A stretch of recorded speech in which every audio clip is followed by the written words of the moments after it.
The red ribbon was at least 6 feet wide, professionally tied in an elaborate bow across the front door of Madison's new condo, and I stood on the sidewalk staring at it while my hands shook so badly I had to shove them into my jacket pockets. 6 months ago, I had asked my parents for help with my trauma nursing certification exam fees, a total of $2,800 that would have qualified me for a position that paid $15,000 more per year. And I remembered sitting at their dining room table in their comfortable suburban home outside Chicago, my carefully prepared budget spreadsheet pulled up on my phone, explaining how I'd saved $1,200, but my car's transmission had died 2 weeks before the registration deadline, and the repair cost $1,400, which wiped out everything I'd put aside over 6 months of cutting every possible corner in my life. My father had set down his coffee cup with that particular careful precision that meant he was about to deliver a verdict. And he'd looked at me across the table with an expression I'd seen my entire life, the one that said I was somehow failing a test I hadn't known I was taking. And he'd said, "You're on your own, Claire. We can't keep bailing you out." I was 26 years old, working as an ER nurse at Northwestern Memorial Hospital, and in the 8 years since I'd left for college, I had asked them for money exactly once, for an emergency student loan co-signed my freshman year that I'd paid back in full within 2 years. But my father said, "Keep bailing you out," like I was a chronic financial disaster, like I'd been coming to them with my hand out every month for years. My mother had looked uncomfortable, her eyes sliding away from mine to focus on her plate, but she hadn't contradicted him, hadn't reminded him that I'd worked 3 jobs through nursing school, that I'd graduated with only $18,000 in debt when the average for my program was over $40,000, that I paid my rent on time every month in a studio apartment in a neighborhood that wasn't quite safe because it was what I could afford on my own. My sister Madison, 23, and working part-time at a coffee shop in Wicker Park while she figured out her path with her art history degree that my parents had paid for in full, had been sitting at the table too, and she'd stared down at her hands and said nothing, offered no defense, no suggestion that maybe they could help their older daughter just this once. My father had continued, saying they were stretched thin right now and that I needed to learn to manage money better.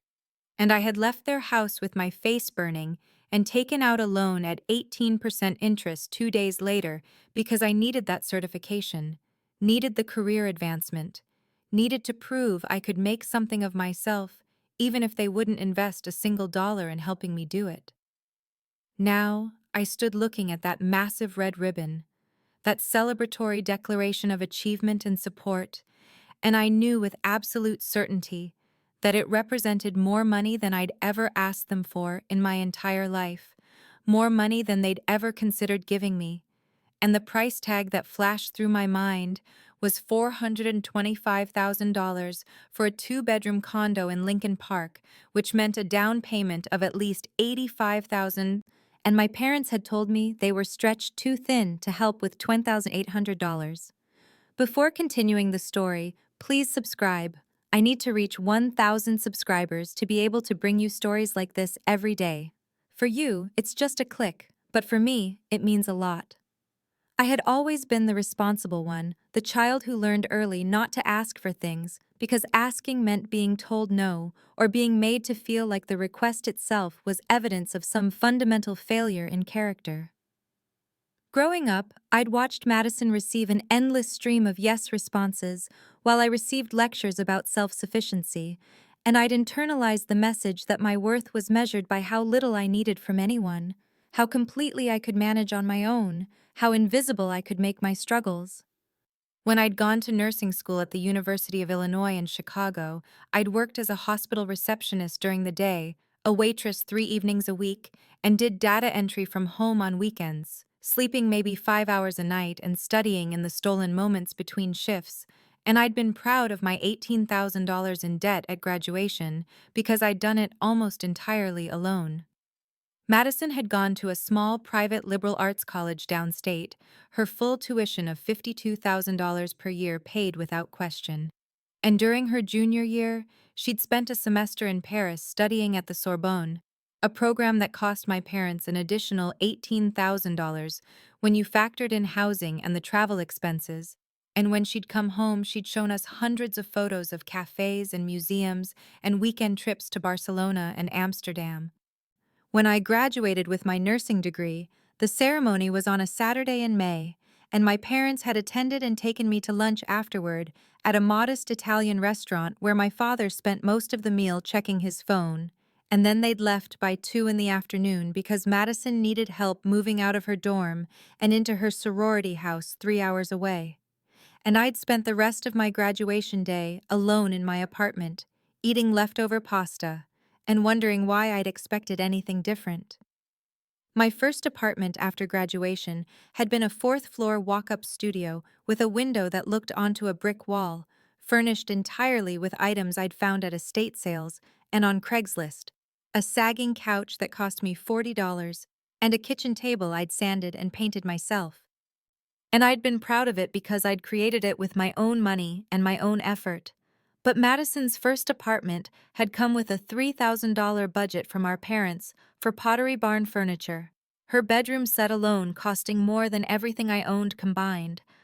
I'd told myself for years that this was just how things were, that Madison needed more help because she was less capable, that my parents were proud of my independence even if they never said it, that I was earning their respect through my self-sufficiency.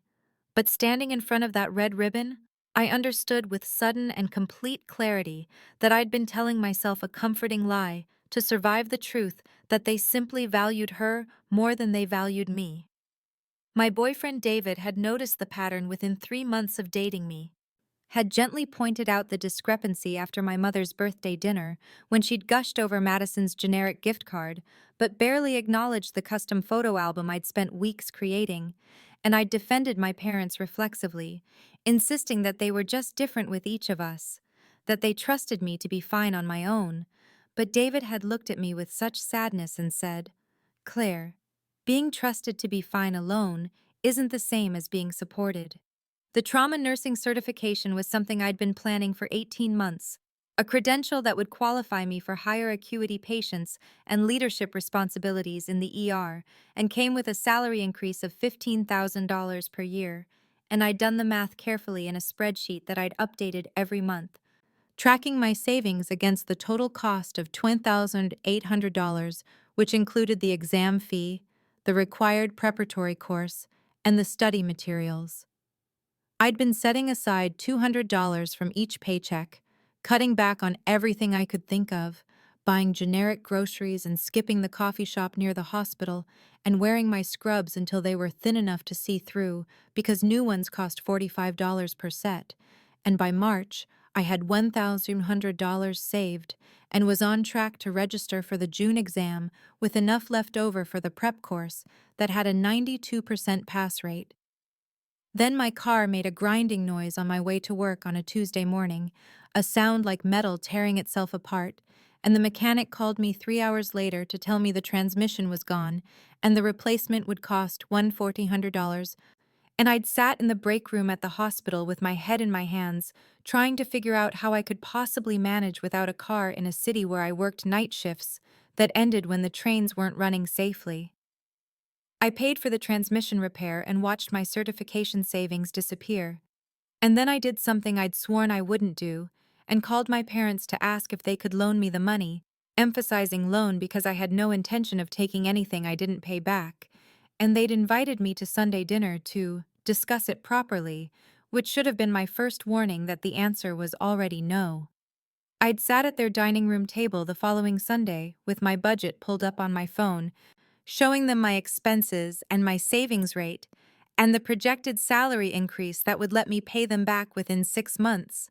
And my mother had looked uncomfortable in that way she always did when money came up in relation to me, her eyes shifting to my father as though waiting for him to make the decision for both of them. My father had listened to my presentation with his face growing increasingly stern, and when I finished, he'd set down his coffee cup and said, "Claire, you're 26 years old. You need to learn to manage money better instead of coming to us every time something unexpected happens." I'd felt my face burn because this wasn't every time. This was the first time in 8 years I'd asked for anything beyond that single cosign my freshman year. But before I could say that, he'd continued with, "We can't keep bailing you out. You're on your own with this one."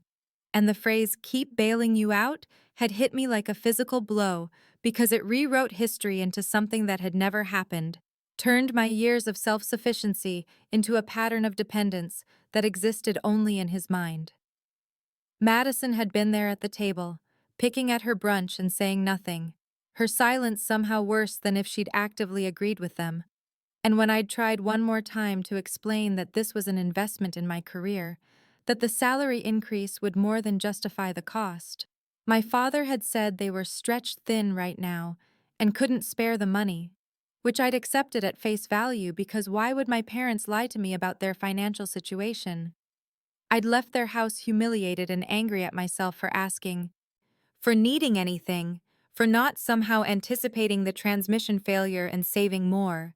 And I'd gone home and applied for a personal loan that came with an 18% interest rate because I needed that certification and I was going to get it with or without their help. And I'd spent the next 3 months working 60-hour weeks to cover my rent and the loan payments and living on ramen and peanut butter sandwiches while I studied for an exam that would prove I could make something of myself entirely alone. 3 months passed in a blur of double shifts and exhaustion, the loan payment of $167 per month sitting in my budget like a stone in my stomach, a constant reminder that I'd asked for help and been refused while I paid 18% interest for the privilege of advancing my career alone.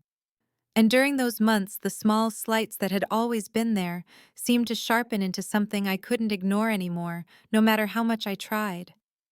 My mother's birthday fell on a Saturday in late June, and we'd all met at their house for brunch. And I'd brought a gift I'd spent 3 weeks creating, a custom photo album that chronicled her life from childhood through becoming a grandmother to Madison's friend's baby that she was always showing pictures of, with archival quality prints and a leather cover I'd had embossed with her initials. And the whole thing had cost me $85 that I'd budgeted for carefully, skipping lunches at work to afford it. Madison had arrived late with a card from the drugstore and a $50 gift card to the Italian restaurant my parents went to once a month, the kind of generic present you pick up on your way to the party. And my mother had opened my album and flipped through it quickly with a smile that seemed genuine enough, saying, "Oh, this is lovely, Claire, thank you," before setting it aside and opening Madison's envelope. The way my mother's face had lit up at that gift card, you would have thought Madison had given her a trip to Europe, and she'd hugged my sister and said, "This is so generous of you, sweetheart. You didn't have to spend so much." And my father had chimed in with how thoughtful it was that Madison knew exactly what they'd like. And I'd sat there with my coffee growing cold in my hands, wondering how a $50 gift card was generous while my $85 custom album was just nice.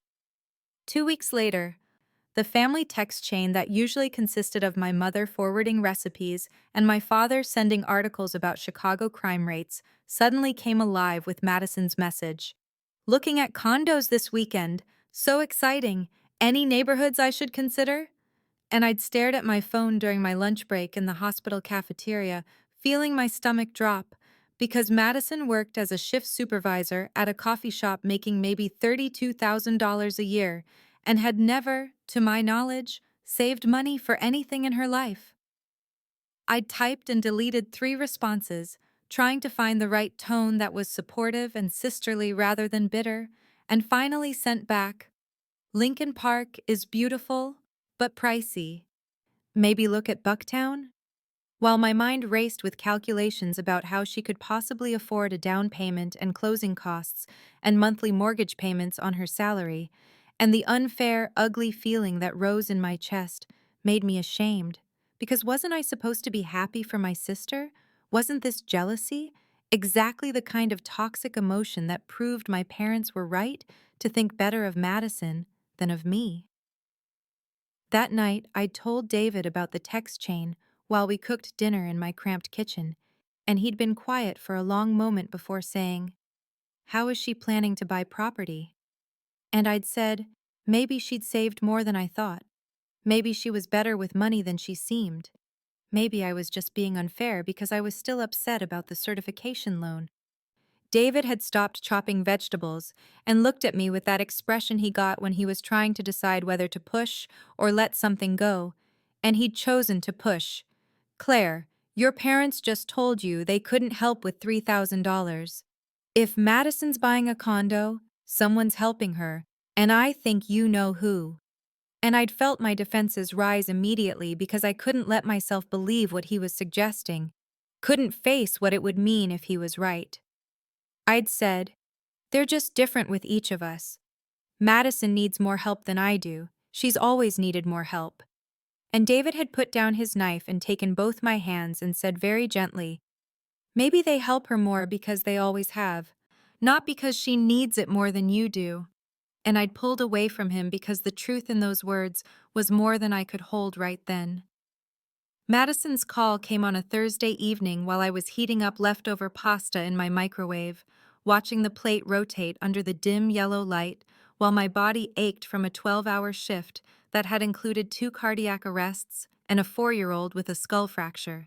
And when I saw her name on my phone screen, I almost didn't answer because I was too tired for whatever family drama might be brewing, but something made me pick up, and her voice was so bright with excitement that it felt like an assault on my exhausted senses. Claire! Oh my God, I'm so glad you answered. I have the most amazing news. I'm buying a condo. Can you believe it? You absolutely have to come see it before closing. It's in Lincoln Park, right near that little park with the pond. Remember we used to go there when you'd take me for ice cream when I was little? And I stood there in my tiny kitchen, with the microwave beeping insistently, while my brain tried to process what she'd just said, because buying a condo wasn't something you just did casually at 23 with a coffee shop salary, and I heard myself say, "That's wonderful, Maddie, I'm so happy for you," while my mind was already racing through calculations and possibilities, and a growing sense of dread that I couldn't quite name yet. She continued talking about hardwood floors and granite countertops, and how it was 2 bedrooms, so she'd have space for a home office. And finally, I managed to interrupt with what I hoped was a casual tone. How are you managing the financing?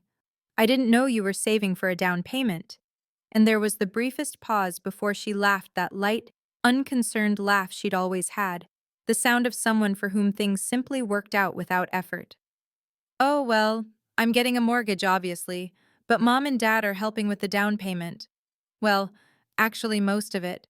They've been so amazing about the whole thing, Claire, I couldn't do it without them.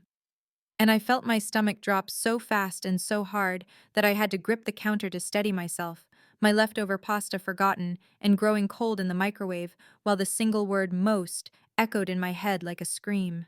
I tried to keep my voice steady, tried to sound like a supportive older sister rather than someone whose entire understanding of her family was cracking apart, and I asked, how much is the place? And Madison said breezily, $425,000, which I know sounds like a lot, but it's actually a really good deal for the neighborhood, and Dad says it's an excellent investment. And the number hit me like a physical blow because a standard down payment was 20%, which meant $85,000. And my parents had just given my sister $85,000 3 months after telling me they couldn't spare $2,800 because they were stretched too thin. I congratulated her because what else could I do?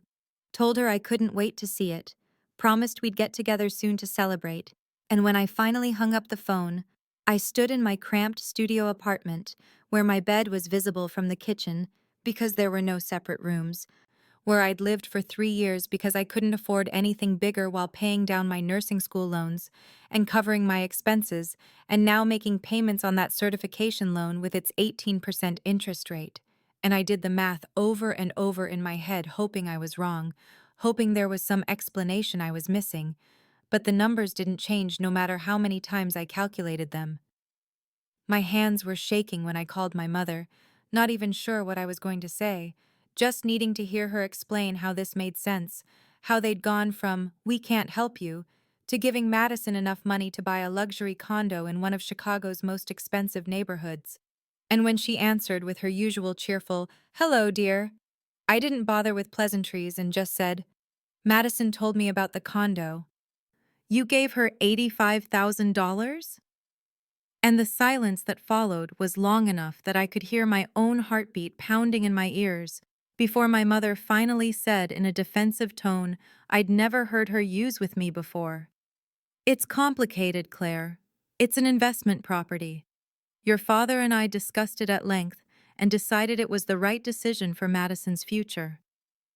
My mother's words about investment property hung in the air between us, while I stood in my kitchen feeling something shift inside me, from hurt to a cold, clarifying anger, and I said with a control I didn't know I possessed, Madison will pay it back? You told me 3 months ago that you couldn't help me with $2,800 for a certification that would advance my career, that you were stretched too thin. And now you're telling me you gave her $85,000 as a loan? And my mother's voice took on that tone she used when she was explaining something to a child who wasn't quite understanding the obvious, saying, Claire, it's not the same thing at all. You're established in your career. You have a good job and you're managing fine. Madison is just starting out, and we wanted to help her build equity instead of throwing money away on rent. It's a smart financial decision for her future. I felt my jaw clench so hard it hurt, and I said, I was just starting out 4 years ago when I graduated nursing school with $47,000 in debt and asked for nothing. I was just starting out when I furnished my first apartment from garage sales and Craigslist, while Madison got a Pottery Barn budget. I've been starting out my entire adult life without any help from you, and the single time in 8 years, I asked for support for something that would directly increase my income by $15,000 a year. You told me I was on my own. There was a muffled sound on the other end of the line, and then my father's voice came through, stern and hard in the way that used to make me back down when I was younger, and he said, Claire, I don't appreciate your tone. Your sister's situation is different from yours. She needs more support, and frankly, this attitude you're displaying right now is exactly why we worry about your judgment and your ability to manage difficult situations with maturity. The words hit me like a slap, and I heard myself laugh, a sharp, bitter sound that didn't seem like it could have come from me, and I said, My judgment?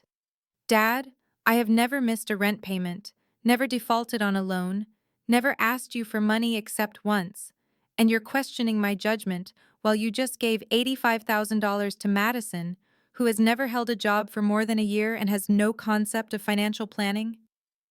My father's voice grew colder, and he said, Your sister needs our help more than you do. You've always been capable of taking care of yourself. We're giving each of you what you need, and I won't have you making your mother feel guilty for being a good parent to Madison just because you're jealous. I said, I needed support too.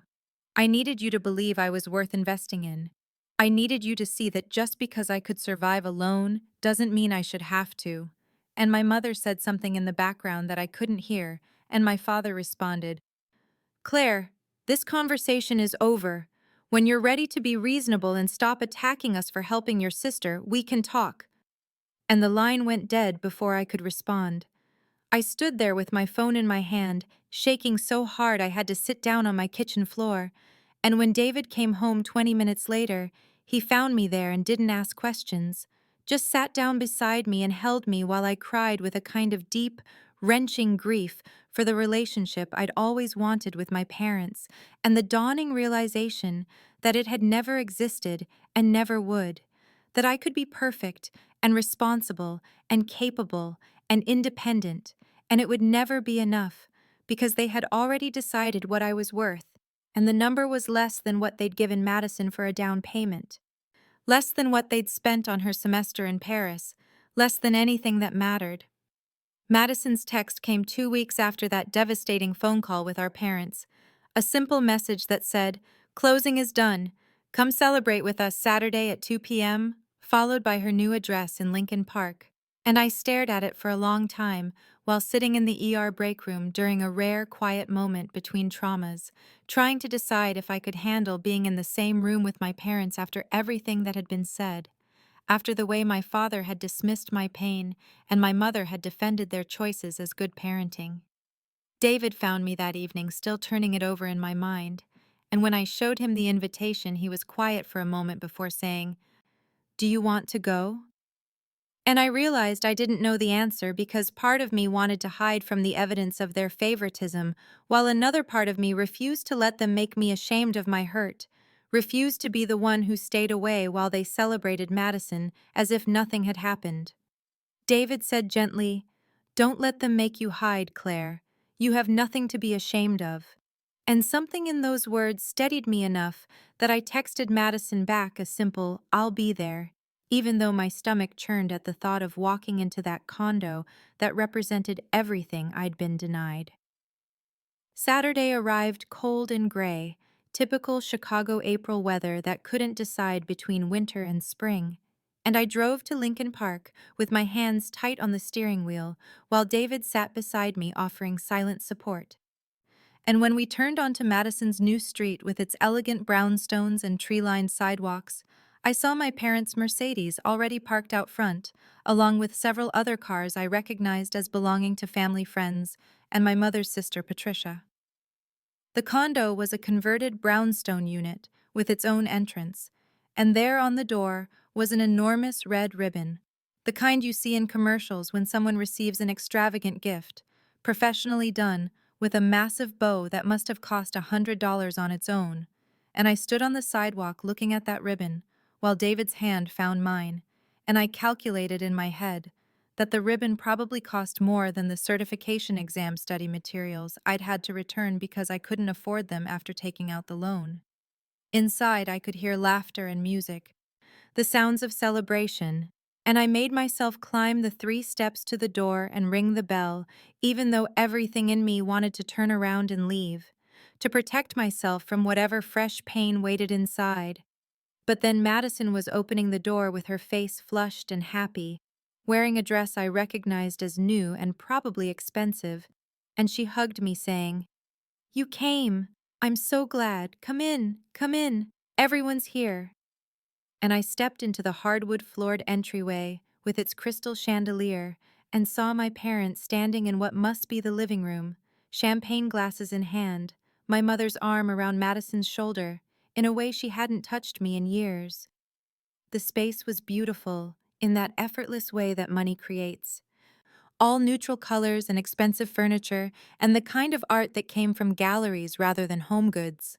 And there were platters of catered food on the granite kitchen counter, and at least 15 people milling around admiring the space and congratulating Madison. And my father was holding court near the window, telling some story that had people laughing while my mother beamed with pride. And I stood in the corner by the door feeling completely invisible while David got us glasses of water, since I couldn't stomach the thought of champagne. My father was in the middle of some anecdote about interest rates and market timing when my mother noticed me standing by the door, and her expression shifted into something I recognized immediately as the careful smile she used when she was about to criticize something while pretending to be concerned, and she said across the room in a voice that carried over the conversation, "Claire, darling, you made it. Don't look so serious. This is a celebration." And something about the way she said it, the dismissive tone that reduced my hurt to a bad mood, made something crack inside my chest. And I heard myself say clearly, loudly enough that conversation stopped, "Jealous? You told me 3 months ago that you couldn't help me with 2,800. The room went completely silent, all 15 people turning to look at me, and I saw my father's face darken with anger, while my mother's mouth opened in shock, and my father said in that stern voice that used to make me apologize and back down, "Claire, this is not the time or place for this conversation." But I was done backing down, done swallowing my hurt to make them comfortable, and I said, "When is the time, Dad? When you've given her $100,000? When you're covering another year of expenses? When exactly would be appropriate to talk about the fact that you told me you were stretched too thin to help me advance my career, but you had $85,000 sitting around for a down payment?" Madison stepped forward with her hand outstretched in a placating gesture and said, "Claire, please stop being so dramatic. You're making a scene." And something about her calling my pain dramatic, reducing years of neglect to attention-seeking, made me turn to her and say with a steadiness that surprised me, I'm not angry at you, Madison. I'm not. I'm angry that when I asked for help for something that would directly increase my salary by $15,000 a year, something that would advance my career in a field where I save lives every single day, I was told I needed to learn to manage money better and be more independent. But you get a condo in Lincoln Park and catered celebrations and furniture picked out by mom, and everyone acts like this is normal.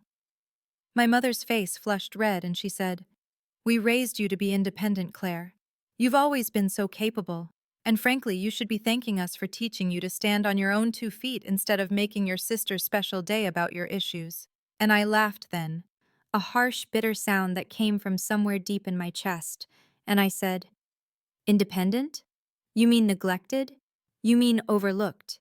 You mean I learned that asking for help got me lectures about responsibility, while Madison learned that she'd always be caught before she fell?" The words poured out of me then, years of accumulated hurt flowing out in front of all these witnesses, and I said, "You left my college graduation early to help Madison move into her sorority house. You gave her a Pottery Barn budget for her first apartment while I furnished mine from garage sales. You paid for her semester in Paris, her car, her living expenses, and the one time I asked for help with something that mattered, you told me I was on my own." And my father stepped forward with his jaw clenched and said, "You are being incredibly selfish right now. Embarrassing your sister and your mother in front of our family and friends because you can't be happy for Madison's success." And I said, meeting his eyes directly, "I asked for help once in 8 years. Once. And you told me I needed to learn to manage my money better." I pulled out my phone with hands that had stopped shaking because something had shifted inside me during that exchange. Some final thread of hope that they would see me had snapped cleanly, and I said with a voice that came out steady and clear, "You said you couldn't help me. You said you were stretched thin." And I opened my banking app and turned the screen toward them, toward all the watching relatives and family friends who had gone completely silent, and I showed them the loan documentation, the $20,800 at 18% interest that I'd had to take out in January. And I said, "This is what being on my own looks like. This is what you told me to figure out myself." And then I swiped to my work schedule and showed them the color-coded calendar that displayed every shift I'd worked in the last 3 months, the doubles highlighted in red, the 60-hour weeks that had become my normal, and I said, "I worked myself to exhaustion to pay for something that would have advanced my career, something that would have made me better at saving lives, and you told me I needed to learn to manage money better." Madison had gone pale and she said quietly, "Claire, I didn't know you were struggling. You never said anything." And I turned to her and said without anger, just with tired honesty, "I wasn't struggling, Madison. I was managing, like I always do, alone. Because that's what I learned to do when I was 19 and working 3 jobs to pay for nursing school while you were studying abroad in Paris." My father's face had gone red and he said, "What do you want from us, Claire? An apology for helping your sister? For trying to give her a good start in life?" And I looked at him directly and said, "I want you to admit that you chose her over me. Every single time there was a choice, you chose her. I want you to stop pretending this is about teaching me independence or believing in my capability. I want you to admit that you valued her happiness more than mine."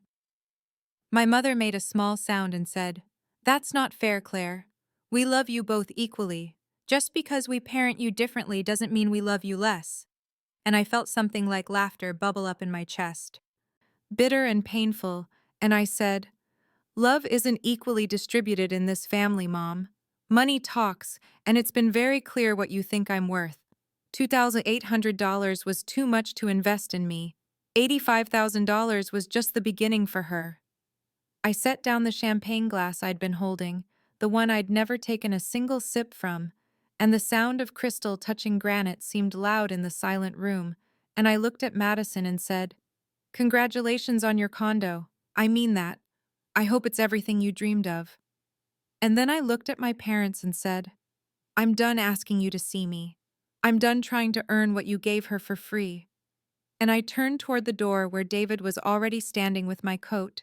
And as I walked past the expensive furniture and the catered food and the celebration of an investment they'd never made in me, I heard my Aunt Patricia say quietly, "Jesus, Helen, what have you done?"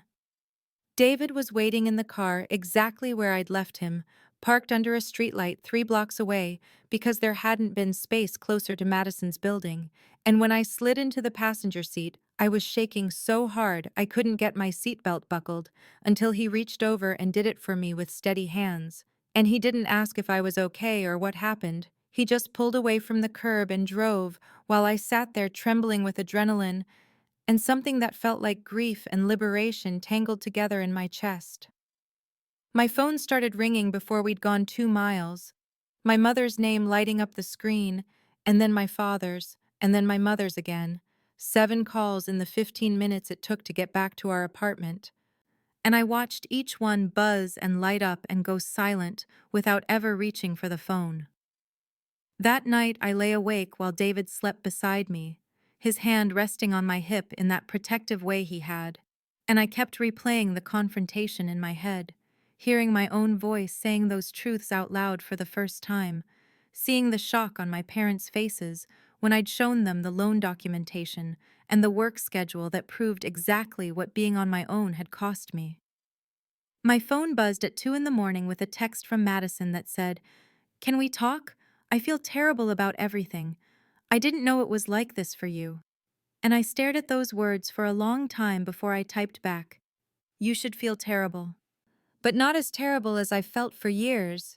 And then I turned off my phone completely and didn't turn it back on until I left for my shift at 6. The next week passed in a strange, suspended silence, my parents' calls becoming less frequent and then stopping altogether. No apology appearing in my voicemail or my inbox. No acknowledgement that anything significant had happened, except for one text from my mother on Thursday that said, "We think you need some time to calm down before we talk about this." As if my pain was a tantrum to be outgrown rather than a legitimate response to years of neglect. I made an appointment with a therapist that week, something I'd been putting off for months because therapy cost $120 per session, even with my insurance, and I'd been telling myself I couldn't afford it. But sitting in Dr.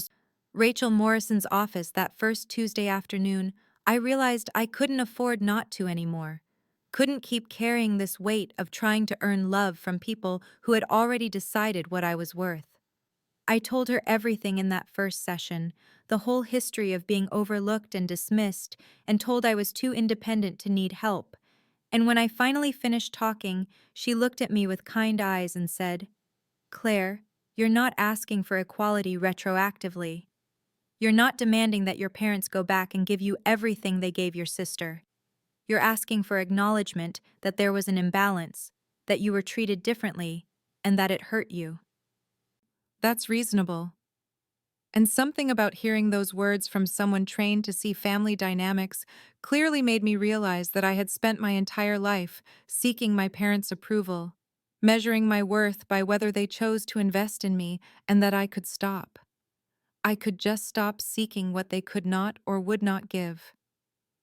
2 months passed in a pattern of deliberate distance that I constructed carefully, like the boundaries Dr. Morrison and I discussed in our weekly sessions, and I stopped going to Sunday dinners at my parents' house in Naperville, declining each invitation with polite but firm texts that said I had shifts or plans or just needed time. And when my mother called, I kept the conversations brief and surface level, talking about weather and work in general terms, without offering the details of my life that I'd once shared hoping for their interest. I threw myself into work with a focus that had always been there, but now felt purposeful rather than desperate, studying for my trauma certification exam in the break room between shifts and practicing advanced cardiac life support protocols until they became second nature. And when I passed the certification in early November with a score of 96%, I felt a surge of pride that had nothing to do with proving anything to anyone except myself. 3 weeks after I got certified, my supervisor, Karen Mitchell, called me into her office and told me that the ER clinical supervisor position was opening up because Tom Reynolds was transferring to Northwestern, and she said, I'm encouraging you to apply, Claire. You're ready for this, and the staff respects you.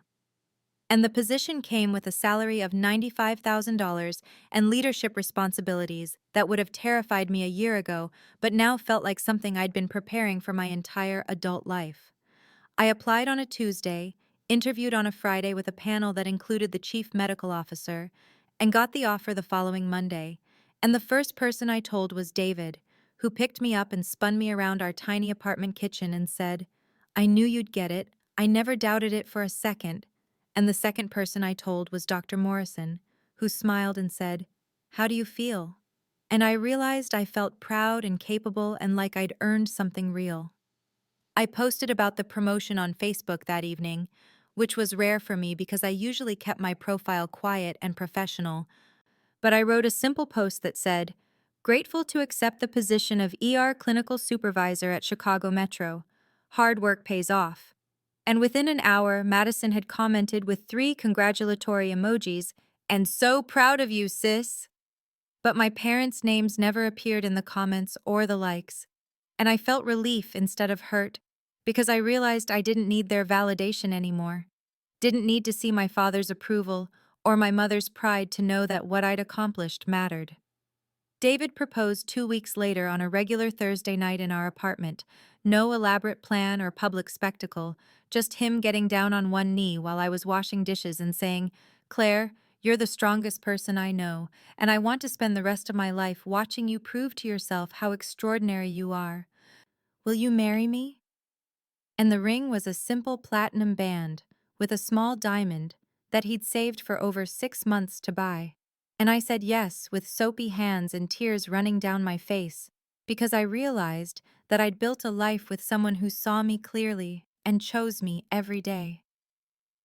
I called my parents the next evening to tell them about the engagement, and my mother answered on the third ring and said, "Hello, Claire," in that careful voice she'd been using since the confrontation, and when I told her David had proposed, she said, "Oh, that's nice, dear. Have you set a date?" With about as much enthusiasm as if I told her I'd bought new towels, and there was no offer to help plan or talk about venues or ask to see the ring. And when I said we hadn't set a date yet, she said, "Well, let us know when you do." And that was the end of the conversation, and I hung up feeling nothing but a tired sort of acceptance that this was who they were and who they would always be. David and I sat down together in early January with a wedding planning notebook and a realistic budget of $15,000 that we'd be paying for entirely ourselves. And we spent a Saturday afternoon looking at venues and caterers and florists online, choosing a small outdoor garden ceremony for late May with 50 guests and a reception at a restaurant in Wicker Park that we both loved. And everything about the planning felt manageable and honest, and ours in a way that made me happier than any elaborate wedding could have. My mother called 3 days after we'd booked the venue and she said, "Have you set a date? What about a venue?" Your father and I were wondering when we'd hear more details, and I told her May 26th at the Lincoln Park Conservatory with dinner following at Gather, and there was a pause on the line before she said, "Oh, that's modest. Are you sure you don't want something nicer? A hotel ballroom or a country club? The conservatory is lovely, but it's quite small." And I felt that old familiar pressure to justify my choices rising up before I pushed it back down and said calmly, "We're paying for it ourselves, so this is what we can afford and what we want." Another pause, longer this time, and then my mother said in that particular tone she used when she wanted to sound casual about something pointed, "Well, when Madison gets married, we'll make sure she has a proper wedding. A bride should have everything she dreams of on her special day." And the words hung in the air between us like they were solid things I could reach out and touch, the final confirmation of what I'd always known, but had spent years trying to pretend wasn't true. And I felt nothing but a tired sort of clarity as I said, "I'm sure you will, Mom. Madison is lucky to have that support." And there was no sarcasm in my voice, just acceptance, just acknowledgement of the reality I'd stopped fighting against. We talked for another minute about weather and work schedules before hanging up, and I sat there holding my phone and feeling surprisingly calm. And when David asked if I was okay, I told him exactly what she'd said, and he looked angry on my behalf, but I just shook my head and said, "It's fine. I don't need them to fund my wedding to make it meaningful." And I believed it completely. Madison called me 2 days later, and she sounded uncomfortable when she said, "Mom told me what she said to you about the wedding." "I'm sorry, Claire. That was really shitty of her to say." And I appreciated the apology, but I asked her directly, "Are you sorry, Madison? Or do you just feel guilty because you know you'll be the one getting that proper wedding she was talking about?" And there was a long silence before she admitted quietly, "I don't know. Both, maybe? I don't know how to fix this, Claire. I didn't ask for them to treat us differently, but I can't give back everything they've given me, and I don't know what you want from me." I looked out the window of our apartment at the gray Chicago winter sky and said, "I don't want anything from you, Madison. I'm not asking you to fix what they broke. They made choices about how to distribute their love and their money, and now I'm making choices too. I'm choosing to build a life that doesn't require their approval or their investment, and you need to decide what kind of relationship you want with me independent of them." And she said she wanted to be my sister, really be my sister, and I told her we'd see, that it would take time and honesty, and her being willing to see what I'd seen for years. May 26th arrived with perfect weather, clear skies, and 72 degrees with a light breeze coming off Lake Michigan, and I woke up in the hotel room I was sharing with my college friend Rebecca, who'd flown in from Boston to be my maid of honor. And I felt calm in a way I hadn't expected. No anxiety about whether everything would be perfect, just quiet anticipation of marrying David, surrounded by people who actually saw me and chose to be there. The ceremony at the Lincoln Park Conservatory was small and intimate, with 50 guests sitting in white folding chairs among the ferns and flowering plants, and I wore a simple ivory dress I'd found on sale at Nordstrom for $400, and my bouquet was seasonal wildflowers that cost $75. And everything about the day felt honest and true to who David and I actually were, rather than some performance of what a wedding should be. My parents arrived exactly on time and sat in the front row on the bride's side, my mother in a tasteful navy dress and my father in a dark suit, both of them looking appropriately dressed and appropriately pleasant. And they'd sent a card 2 weeks earlier with a check for $500 and a note that said, "Congratulations on your marriage," which I deposited without comment because I wasn't going to reject their gesture, even though it was so obviously calculated to seem generous while being comparatively minimal. They didn't offer to help with setup or ask if we needed anything the day before, and I didn't ask them for anything. And Madison came early and actually did help me get ready, curling my hair and fixing my makeup and saying quietly, "You look beautiful, Claire. Really beautiful." And I believed she meant it because something had shifted between us in the months of careful distance and occasional honest conversations. The ceremony itself was perfect in its simplicity. David's best friend Mike officiating with words about partnership and choosing each other every day, and when David said his vows about watching me become who I was always meant to be, I cried, and when I said mine about building a life brick by brick together, his voice cracked, and my parents watched from the front row with expressions I couldn't quite read, present but not engaged, witnesses but not participants. During the reception at Gather, which we'd rented out for the evening with its exposed brick walls and string lights and long family-style tables, my father approached me while I was talking to David's Aunt Linda, and he said, "It's a nice wedding, Claire, very you." And I turned to face him and said, "Thank you," keeping my voice neutral and polite. He shifted his weight, uncomfortable, and said, "You've always been so independent. Your mother and I are proud of that. You never needed us the way Madison does." And I looked at him clearly for a long moment before saying, "You're proud of what was convenient for you, Dad. You're proud that I didn't ask for what you didn't want to give." He stiffened, his jaw tightening, and said, "That's unfair, Claire. We've always supported you in our own way." And I felt tired rather than angry, just exhausted by the same conversation we'd been having in different forms for years.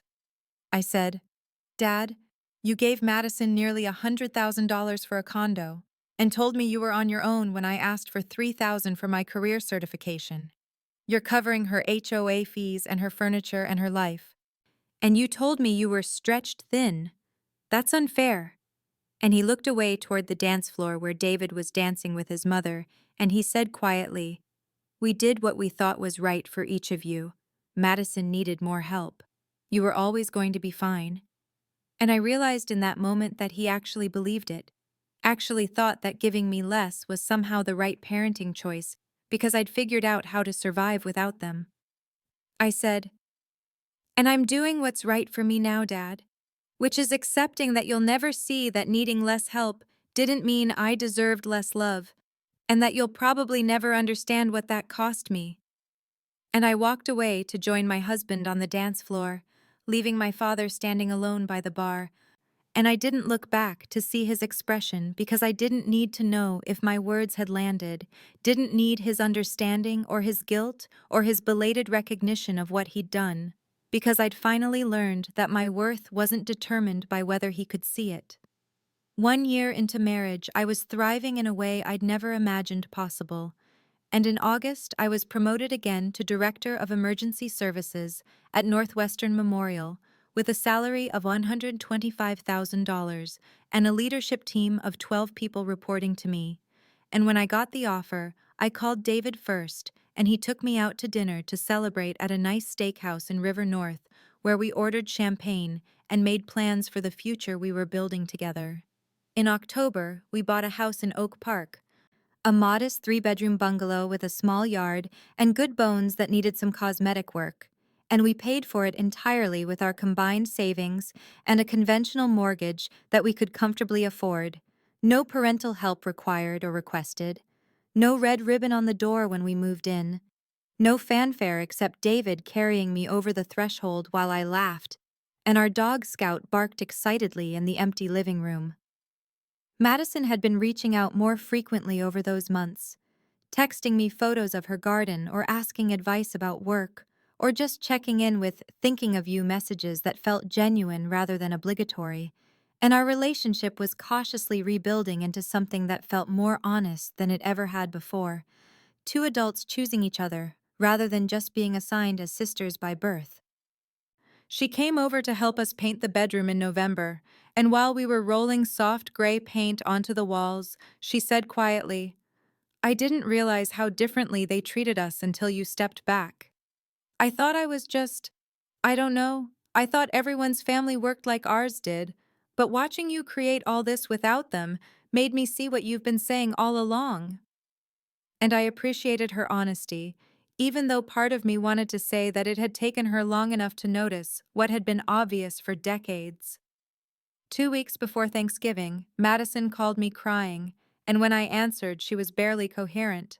But eventually I understood that she was saying our parents were demanding she start paying back the loan for the condo down payment, that they wanted $2,000 a month starting in January. And she'd thought it was a gift, or at least that repayment wouldn't start for years, and she couldn't afford that kind of payment on top of her mortgage and HOA fees and utilities, and the condo that had seemed like such a blessing was now crushing her financially. I felt sympathy for her because I knew what it was like to struggle, but I also maintained clear boundaries as I said, "Madison, I'm sorry you're in this position, but I can't fix this for you. I learned to make it on my own because I had to, and you can figure this out too." And she said she wasn't asking me for money, she just needed advice, needed someone who understood what it felt like to be under their parents' expectations. My mother called 3 days later, and her voice was tight with frustration as she said, "Your sister needs help, Claire. Can you talk to her? She's overwhelmed with the condo situation, and you're so good at managing everything, at making hard decisions and budgeting and all of that." And I recognized immediately what she was doing, trying to make me responsible for cleaning up the mess they'd created by giving Madison more than she could handle, and then demanding repayment she couldn't afford. I told my mother I would talk to Madison as her sister, but not as someone who would fix the financial mess they'd created together.